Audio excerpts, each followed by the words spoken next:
છેલ્લા 3 થી 4 મહિનાથી રાહુલ ગાંધી સતત ગુજરાતની મુલાકાત લઈ રહ્યા છે। રાજ્યના કોંગ્રેસના પ્રમુખ જે છે તેમની મુલાકાત લેવામાં આવી રહી છે। પ્રદેશ કક્ષાના જેટલા પણ નેતાઓ છે તેમની મુલાકાત લેવામાં આવી રહી છે। થોડા સમય પહેલા પણ કોંગ્રેસે રાષ્ટ્રીય અધિવેશનનું આયોજન અમદાવાદ ખાતે કર્યું હતું, જેમાં કોંગ્રેસના નેશનલ કક્ષાના એટલે કે કેન્દ્રીય કક્ષાના મોટા નેતાઓની હાજરી એ રાષ્ટ્રીય અધિવેશનમાં જોવા મળી હતી અને સતત ત્યારબાદ પણ રાહુલ ગાંધી ગુજરાતની મુલાકાતે આવ્યા હતા અને દરેક વખતે તેમનું એક જ નિવેદન સામે આવતું હતું કે ભાઈ હવે ગુજરાત કોંગ્રેસમાંથી રેસના ઘોડા અને લગ્નના ઘોડાને અલગ કરવામાં આવશે। પરંતુ ક્યાં સુધી જનતા આ નિવેદનને સાંભળતી રહેશે એ ખૂબ મોટો પ્રશ્ન બની ગયો છે। હવે એ એક્શન મોડ ક્યારે લેવામાં આવશે, એ કોંગ્રેસ ક્યારે એક્શનમાં આવે છે, એ ખૂબ મોટો પ્રશ્ન હાલમાં બની ગયો છે। કોંગ્રેસ તો જનતાને કહી રહી છે કે રેસના ઘોડા અલગ કરશું, લગ્નના ઘોડા અલગ કરશું, પરંતુ ક્યારે? જ્યારે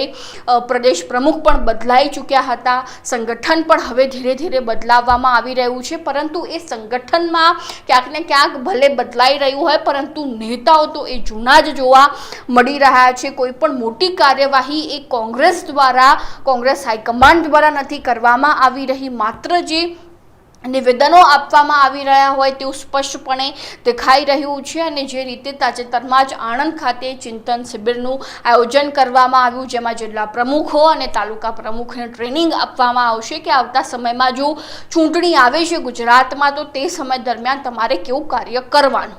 પરંતુ છેલ્લી વખત જ્યારે રાષ્ટ્રીય અધિવેશનનું કોંગ્રેસ દ્વારા આયોજન કરવામાં આવ્યું તે સમય દરમિયાન જ્યારે રાહુલ ગાંધીએ જિલ્લા પ્રમુખ અને તાલુકા પ્રમુખની મુલાકાત કરી હતી તો તે સમય દરમિયાન એ સ્થાનિક કક્ષાના જેટલા પણ નેતાઓ છે, સ્થાનિક કક્ષાના કાર્યકર્તાઓ માત્ર એક જ ફરિયાદ કરી હતી કે ઉપલી કક્ષાના નેતાઓ અમને કાર્ય નથી કરવા દેતા। પરંતુ તેમાં ઉપલી કક્ષા એટલે કે ગુજરાત પ્રદેશ કક્ષાના નેતાઓને એવી અસરકારક કામગીરી નથી જોવા મળતી। એ દરેક કાર્યકર્તા અને સ્થાનિક કક્ષાના નેતાઓની ફરિયાદ હતી। પરંતુ હાલમાં જે રીતે કોંગ્રેસ સંગઠનમાં બદલાવ લાવવામાં આવ્યો છે, પરંતુ બદલાવમાં એ જૂના જોગીઓને જ ઉતારવામાં આવ્યા છે, એવો કોઈ મોટો ચહેરો, નવો ચહેરો નથી લાવવામાં આવ્યો કે જે કોંગ્રેસમાં મોટો બદલાવ કરી શકે। હા, અમિત ચાવડા એ જૂના જોગી છે, કોંગ્રેસને સારી રીતે ઓળખે છે, તુષાર ચૌધરી પણ સારી રીતે ઓળખે છે, ચોક્કસી કામગીરી કરશે પણ ખરા, પરંતુ એક અન્ય ચહેરાને જો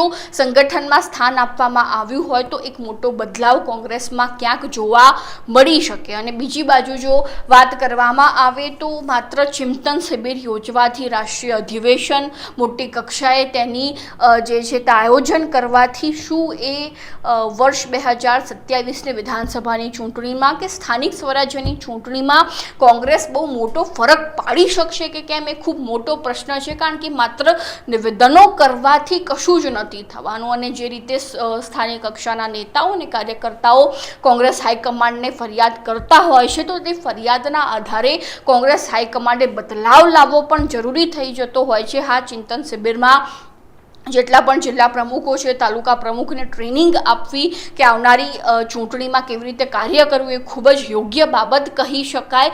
પરંતુ જે રીતે પ્રદેશ કક્ષાના નેતાઓની વાત કરવામાં આવે તો તેમની ફરિયાદો હંમેશા એ કાર્યકર્તાઓ અને સ્થાનિક કક્ષાના નેતાઓ કરતા હોય છે, તો તેમાં કેમ બદલાવ નહીં એ પણ મોટો પ્રશ્ન છે। અને બીજી બાજુ આપણે ઘણી વખત એવી ફરિયાદો કોંગ્રેસના કાર્યકર્તાઓ પાસેથી સાંભળતા હોઈએ છીએ કે ભાઈ કોંગ્રેસમાં જૂથવાદ વધી ગયો છે અને જૂથવાદ ચરમસીમાએ હોવાને કારણે ગુજરાતમાં કોંગ્રેસ ક્યાંક ને ક્યાંક નબળી પડી રહી છે, એ વિપક્ષ તરીકેનો દેખાવ જે છે તે અસરકારક નથી જોવા મળતો, એવી ઘણી ફરિયાદો આપણે સાંભળી છે। અને હવે તો આમ આદમી પાર્ટી પણ હવે ત્રીજા અપક્ષ તરીકે ઉભરી રહી છે, સ્ટ્રોંગલી આગળ આવી રહી છે ગુજરાતમાં। એટલે કોંગ્રેસે ભાજપની સાથે સાથે આમ આદમી પાર્ટીનો પણ જે છે તે એટલે કોંગ્રેસે ભાજપની સાથે સાથે આમ આદમી પાર્ટી સામે પણ મોરચો માંડવાની તૈયારી રાખવી પડશે।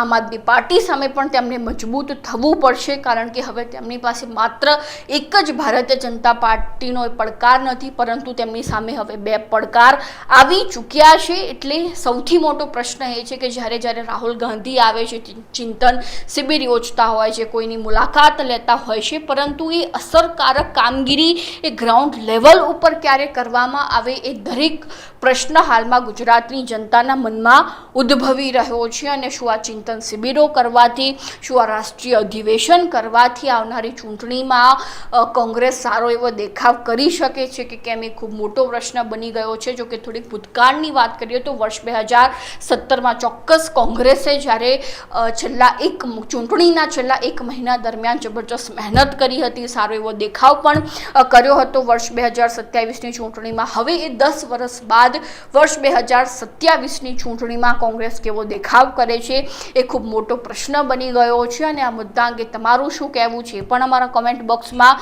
જણાવી દેજો. અને હજુ સુધી તમે જો લાઈવ 24 ન્યૂઝને સબસ્ક્રાઇબ નથી કર્યું તો હાલ તેને સબસ્ક્રાઇબ કરી દેજો.